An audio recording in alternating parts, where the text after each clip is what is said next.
Dame i gospodo, slijedi četvrti dio današnjeg mimohoda, motorizirani, mehanizirani oklopni postroji.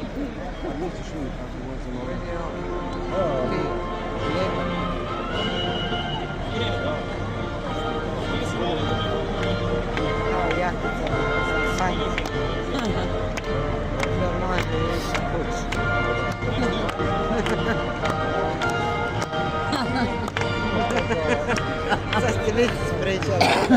Bože, sad da ne gumenjak.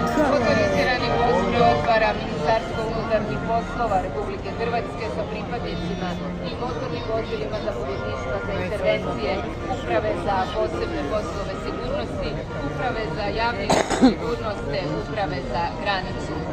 Postrojem zapovjeda policijski savjetnik Tomislav Nanić, pripadnik Ministarstva unutarnjih poslova Republike Hrvatske od 1998. godine.